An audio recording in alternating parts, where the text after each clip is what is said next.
Dobrý deň, sledujete reláciu Portrét.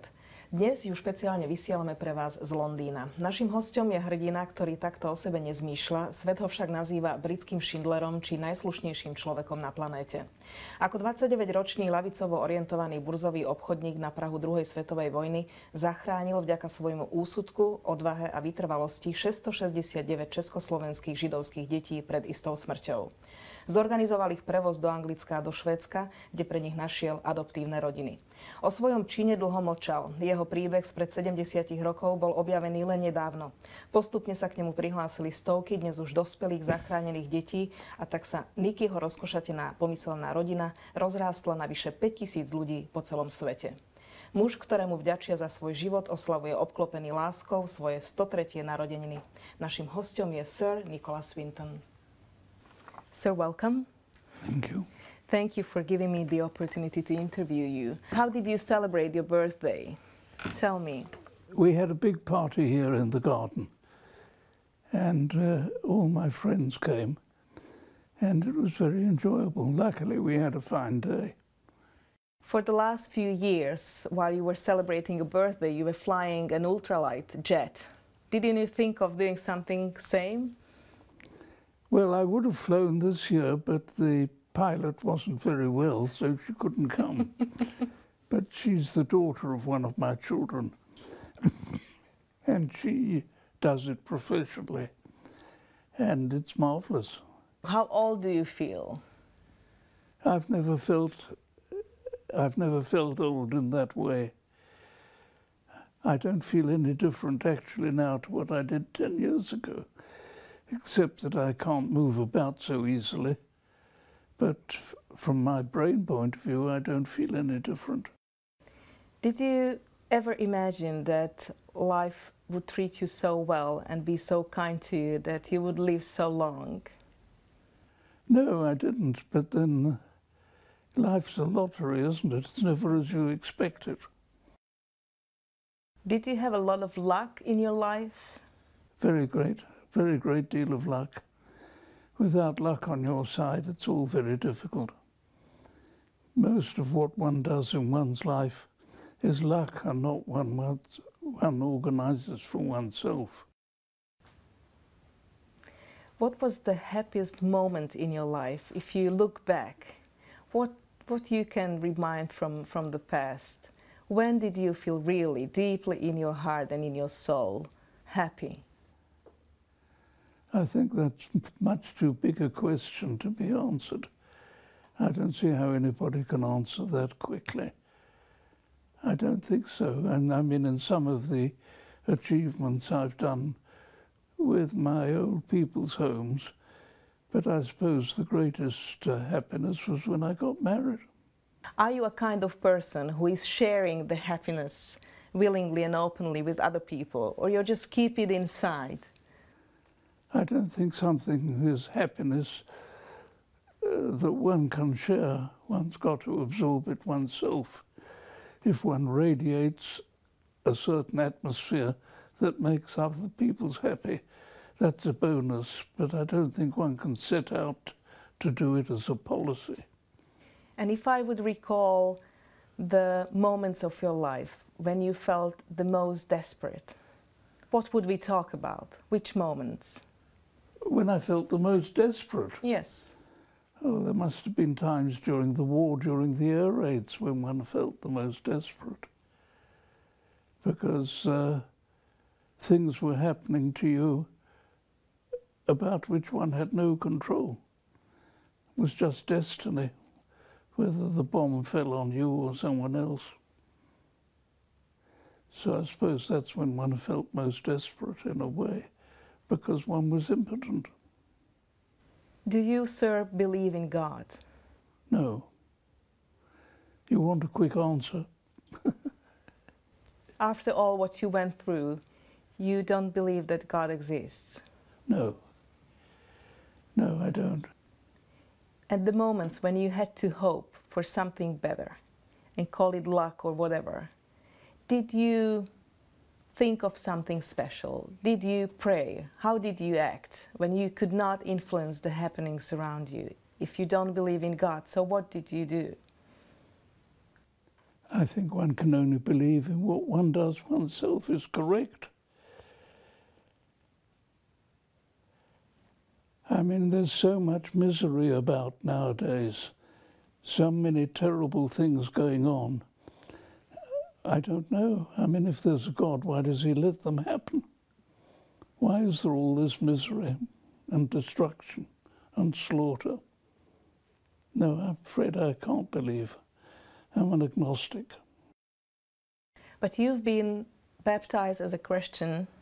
Yes. And your mum, she has Jewish roots. My parents were Jewish, but they didn't go to synagogue. When I was at school, I was an ardent Christian, and I was baptized by the, I think, Bishop of Canterbury, and I was very religious. I think I lost my religion when, at the outbreak of war, I saw priests blessing the soldiers on both sides. And I can't think, well, either they're two gods fighting each other, or it doesn't make sense. So I think that's when I lost my religion and became an agnostic. It's very hard for us to imagine a 29-year-old young man who had never ever before been in Czechoslovakia, that he is suddenly changing his plans, and instead of going to skiing to Switzerland, he comes to Prague, he looks around him and he sees those many families in need, and something inside him moves. What exactly was that movement? Well, I think that you've perceived something which is much more complicated. I mean, when I went to Prague, I knew better what was happening on the continent than most politicians. Because you had connections? Well, my friends were all the left-wing politicians, Stefan Kripsen, Aaron Bevan, Tom Dryberg, and all these people, Russell Strauss, I knew very well. I knew what was happening, and because of my then Jewish connections, we were already giving refugee to those people who were in danger in Germany. So we knew very well what was happening.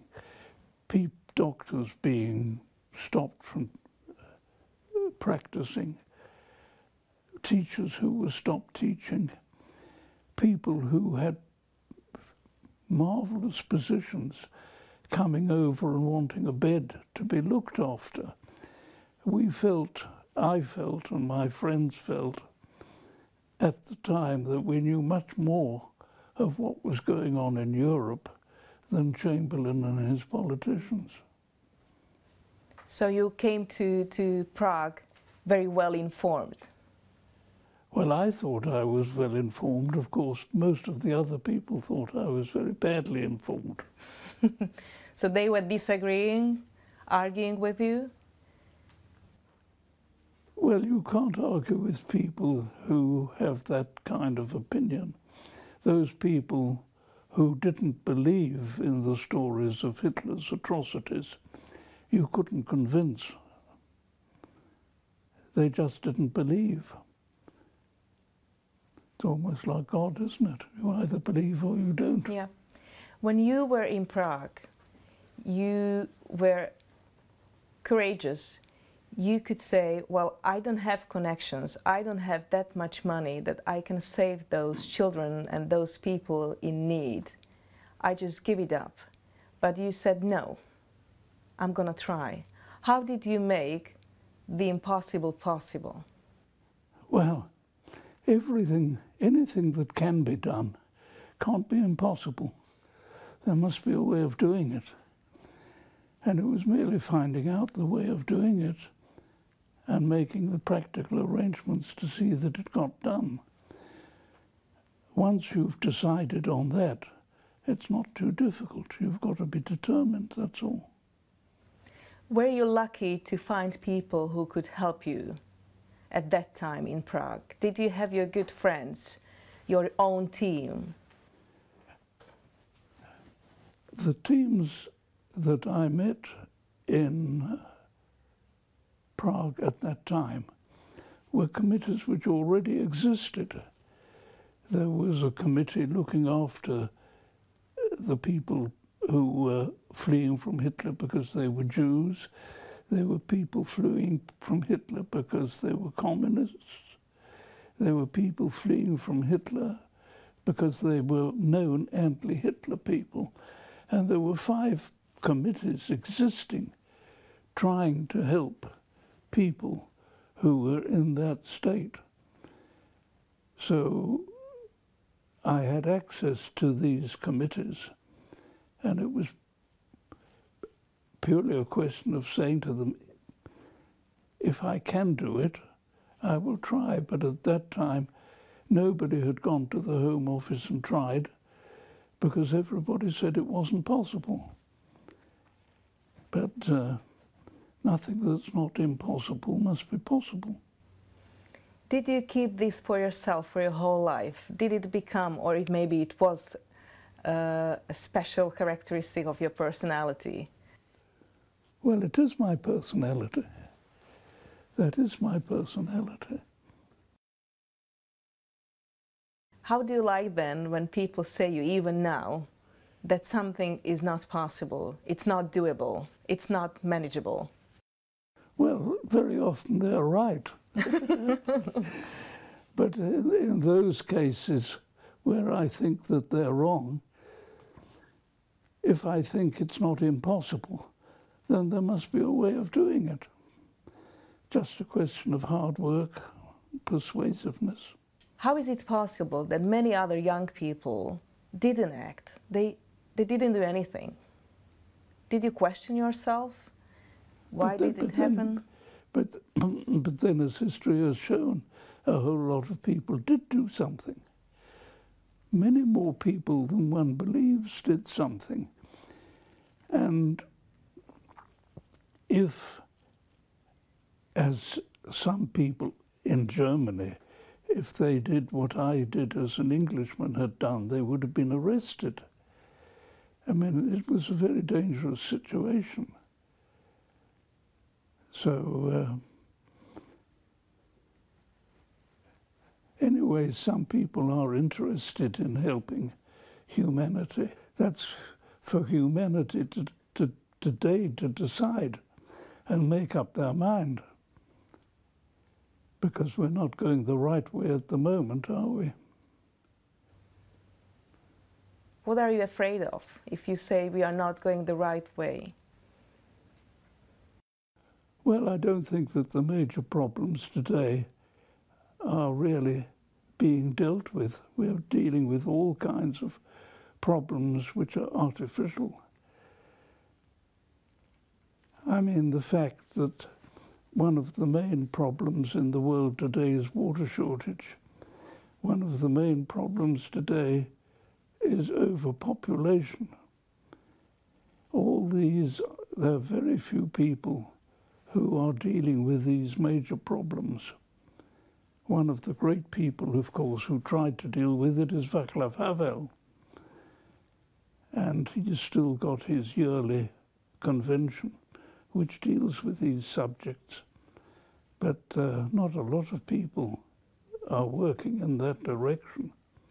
Do you think that we're paying attention and investing money into the wrong things? I don't think money is the key to it. Money is not the key. No. Money is the result, not the key. No, the key is just to want to help your fellow men, not to immerse yourself in what happened in the past. Because as a famous German philosopher said, there's only one thing we've ever learned from the past, and that's that we've never learned anything from the past. And yet, everything today, even this film you're making about me, is dealing with the past.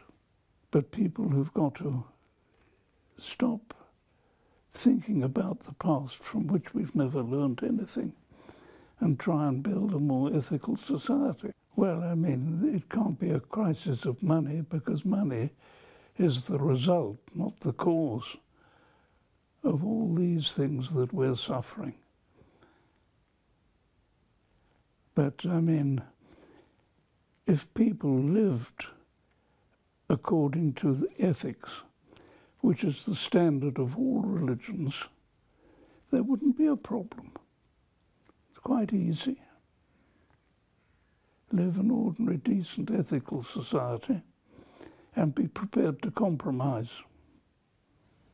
So in this society, if you would give a good advice to your grandchildren, how to live into the future? You'll have to ask my grandchildren what I've taught them. What did you tell them? What did you teach them? I don't know. I didn't tell them anything like that. All they might have learnt from me is from example. I've never lectured them. You've been a stockbroker at the time we talk about in Prague, and then later on you dealt with money for whole your life. No. No? I didn't deal with money after the war at all. You said yourself no? When I came back from Czechoslovakia in '39, and I met people on the stock exchange, and I was still in my Red Cross uniform, and some of them came up to me and said, "We'll never beat this chap. The only thing we can do is to make the best conditions we can." I never went back to the city again. Never. I've never. I mean, I know nowadays the papers talk to me as the stockbroker, but I never stockbroked since the war. Never went back to the city. Do you believe that money did more harm or help in the world? Well, money can't do any harm in itself, can it? Because without money one couldn't exist. You've got to have something to foster the means of exchange between people. No, it's the value of money, the value people put on money, the amount of money that they think that they need, and to avoid the almost greediness which exists nowadays, which has got nothing to do with need. At the time when you helped to save those almost 700 children, those foster parents and your agency, you had to pay £50 for each child. Well, I didn't, but yes, I had to find somebody, yes. I don't know what is the exact equivalent of those £50 today, but maybe 4,000 euros, something like that. Do you think today, if something similar would happen, would people be willing to pay such an amount for saving a life of a child? Oh, I think so, yes. Do you think you would find more people? I think they'd find enough people. There's no means of doing it today. Tell me a little bit more about those foster parents. Who were those people? Wealthy? Poor? Well, a lot of them, of course, were the people who took a child and who were able to. Then there was the famous musician, Mira Hess, the famous pianist. She paid a lot of the £50 guaranteeing children. And there were lots of people who came forward and did that. The £50 was a lot of money in those days, some thousands of pounds today. But it wasn't one of the things which stopped us bringing children in. No, the difficulty was finding a family to take the child. I know that you were very young at that time, but didn't you think of taking a child yourself?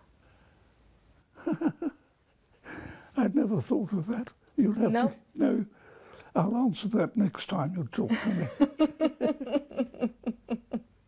Didn't you feel a kind of ashamed for England as a country because you didn't get that much support from the government? Didn't you feel like they gave it up? I don't see how one can talk about being ashamed of a country which beat the biggest tyrant that the world has ever known, how can you be ashamed of that? Mother went on my behalf to the Home Office and said merely a simple question. We want to bring unaccompanied children into the country. Will you give us permission to do it? And next day they said yes, and here are the conditions. There was no problem with the government at all. America, there was a big problem. They just refused. And then rest of the countries of the world as well. Well, we didn't have time to try all the countries of the world, but we weren't successful except in England. America would have been a big help at that time. But they didn't. No. The last transport, which was the biggest one. You had more than 200 children in that transport, and they never made it to England. You had more than 200 families at the Liverpool station waiting for them. Tell me if you can recall that moment. What did you go through at that moment? Well, it's just great disappointment, isn't it? Quite apart from all the hard work you've put in, you had 250 children exposed to the Nazis, who up to that time, of course, had helped us. We were getting out of Germany the people they wanted to get rid of. So it wasn't a question of having interference the whole time from the German troops. I mean, the television pictures of the children getting on the trains at that time show the German troops helping the children into the train. So, I mean, the authorities wanted to stop them going in, but once they had the proper papers, there was no hindrance actually for them going. In fact, they were helped. But for the last 250, I only know one or two who were on the train who survived, but I don't really know the history of it, what happened. What was your reaction? Well, you can't be a reaction except very disappointed and upset. Terrible. When was the whole initiative of Kindertransport a closed chapter for you? When the war started, I was first of all in charge of an ARP depot, and I organized an organization to look after the children who we had brought over, to see that it was all satisfactory. And my mother was in charge of that. She looked after that. And after that, really, I knew nothing about it till really fairly recently. Why did you decide to act this way? Because you could follow the life of those kids. You could search for connections, for information, but you never did. No. Well, now it happens the other way. I know. Thanks God it's happening. But at that time, you made your decision. You think a young man running around England looking for young children would be appropriate? Well, I might say so. But you made your own decision. You wanted to have your own life, your another life? I didn't make a decision not to. I didn't make an affirmative decision to do it, which is something quite different. Yes. So it just happened? Well, I was doing other things. I was earning my living, making ice cream. Making ice cream? Tell me a little bit more about that. Well, there's nothing more to tell. Did you make and sell ice cream? When I came back, I saw Mother, who was playing bridge, and I said, we've now decided to live in England and I've got to find a job. And she said, I played bridge with a gentleman yesterday who started a factory in Maidenhead making ice cream. and he's looking for somebody with financial knowledge, and I've joined him. At that time, did you already meet your wife? Yes, that was after I'd met my wife. That was when we came back from America. We were on America on our honeymoon. You know, when a young gentleman meets a beautiful girl, he loves to show up in the best way he can. And I just wonder if you told her your life story. What did you do at the age of 30 or 29? How did you spend your evenings? Instead of dancing with girls during evenings, you've been in the office helping. You're asking for something that happened 80 years ago. I know. I think you're asking a bit much now. Did you tell her the story of the Kindertransport? Well, she knew about it, but then she had the same type of experience in a way, if not worse than I had, because she was Danish. She was working with a group in Denmark which were helping those who were endangered by Hitler to escape. She was imprisoned by the Nazis, so she knew all about that. At that time, when you looked into the future, were you positive about the future of your family? Did you believe that the better times came? Well, I think one's got to believe in the better times. If one only believed in the bad times, I don't think one could exist nowadays. When you think what's going on today, if you believed in all the bad things that are going on and not hope that some of the good things might one day prevail, it would be pretty bleak, wouldn't it? Did you help people around you during that period? I don't think I did anything for the community till we got a mentally handicapped child ourselves. And then I started the society in Maidenhead, looking after mentally handicapped children, MenCap. And later on I started homes for old people, yes. And why old people? You could choose anything else. Old people are more vulnerable than young people, aren't they? And how did they react when, I've seen pictures, you visiting them and talking to them, and well, many of those old people were younger than you, and you went there supporting them. Yes, but you can't always work out people's age by the number of years they've lived. Some people are old at 40. Some people are young at 80. Did you think of how they look at you? No. Here comes Sir Wintonom at his age, supporting us and helping us. Now I find that a bit embarrassing, like this. If you would have to name the source of your vitality? I don't know. I don't know what it is. I think it was, first of all, believing in feeling that your body knows very well how to look after itself, and that every time you read things for killing bugs, killing this, killing that, I think people are unjustly upsetting their immune system by keeping on taking drugs which are quite unnecessary, and therefore upsetting their immune system.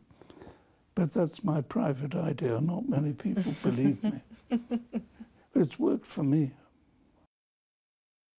I don't want to sound unpolite, and you don't have to answer this question, but I would like to ask you, are you afraid of death?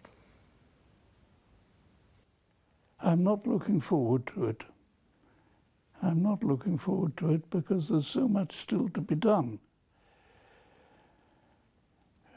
I don't know if one's afraid of it. I'm not looking forward to it. I enjoy life. Which we can see. And if you say there is so much to be done, what is there for you still to be done? Well, we've just opened our new home for old people at a price of £4 million, and that was opened officially about 10 days ago. And I enjoy doing that. And you have a big family. I've got a large family, yes. Well, middle-sized. Your family counts a little bit more than 5,000 people. Of those children and children of those saved children, how do you feel in a circle of those people? Well, my regret is that when people write to me from South America that they've suddenly read about me and they're the grandchildren of somebody I brought out 70 or 80 years ago, you can't keep on reacting. It happens every day. I mean, it's nice to know that the story gets widespread, but I can't even cope with corresponding. Barbara does all my corresponding. Your daughter? She's got the machinery to do it, which I haven't. At the moment when they invited you, how did you feel? I can't answer that, I don't know. It's always pleasing to know one's done something right. I've seen you crying at that moment. Yes. Well, don't make me cry now. I became part of this program. Netušil som, že sa poprvý raz stretnem so zachránenými deťmi, ktoré som od vojny nevidel. Managed to save 664 children. Toto je jeho kniha výstrižkov. Je tam celá kolekcia fascinujúcich obrázkov. Tu je fotografia pána Wintona s jedným z detí, ktoré zachránil. Pozrite sa na koniec knihy výstrižkov.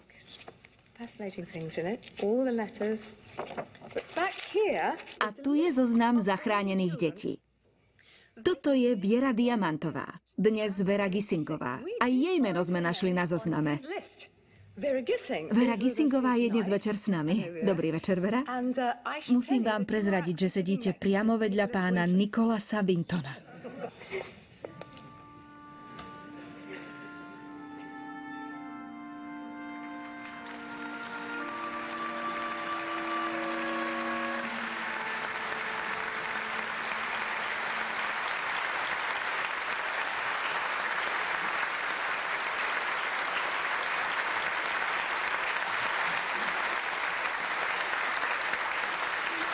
Ďakujem.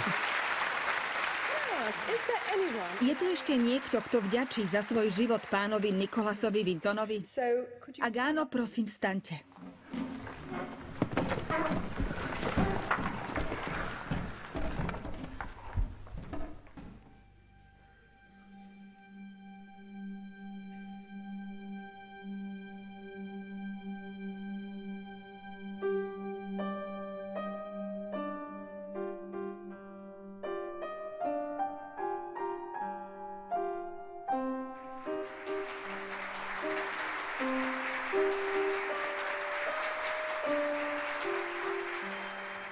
But I mean, there were many other people who did a lot who haven't had the publicity.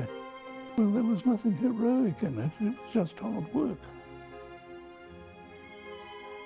I mean, heroic is somebody who risks their life.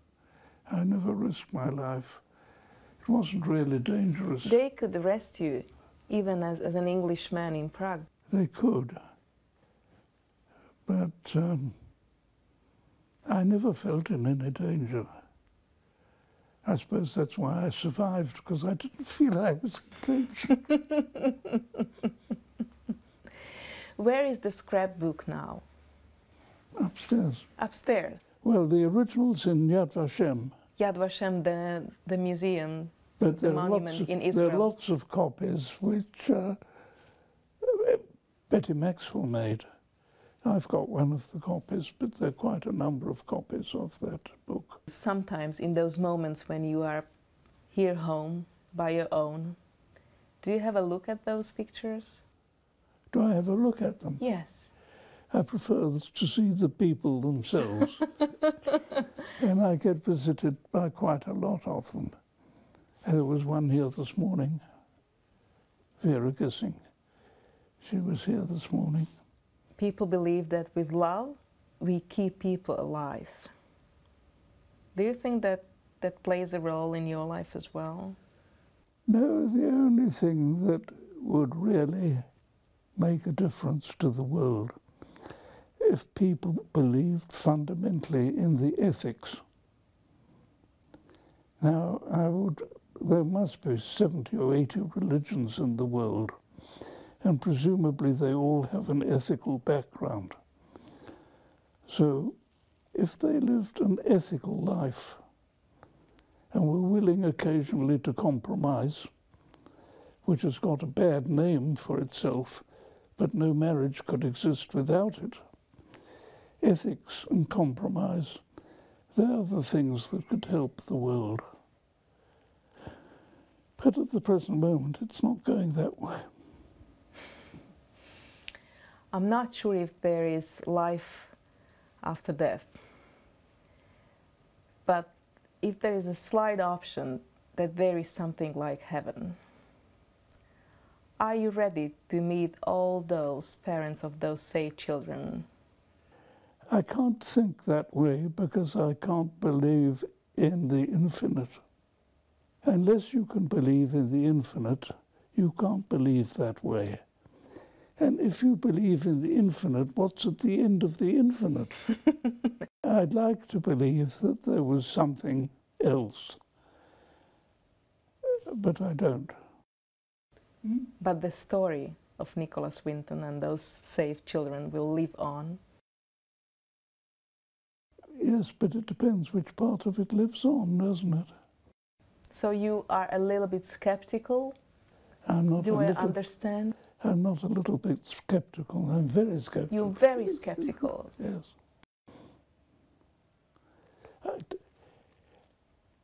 I mean, I've lived through 100 years of the greatest inventiveness that there's ever been. There was no washing machines when I was young, no refrigerator. Went out into the street in the morning with a jug and got the milkman to fill you up with milk. There was nothing like that. No television, of course. Radio was just starting. I built my own radio set. And there we are, 100 years of the greatest progress mankind has ever known. And what have we got? The most dangerous world that we've ever had. And the unfortunate thing is that you can't uninvent anything. We're stuck with them. You always hope something's going to turn up better. But when you read the paper in the morning, it doesn't look as though it's happening, does it? The cradle of civilization is up in flames. Everybody's shooting everybody. And that's where civilization's supposed to have started. And here we don't know what to do. Europe can't make up its mind what to do. Nobody knows what's going to happen. As Hamlet said, "O cursed spite that ever I was born to set it right." After all, that's one thing all mankind can do, and that's hope. Mr. Wintonom, if I would wish something for you, that would be definitely this constant attachment to the source of vitality somewhere inside you, in your heart. I wish you all the luck, and I hope life treats you well. Thank you. Thank you for the interview. Thank you.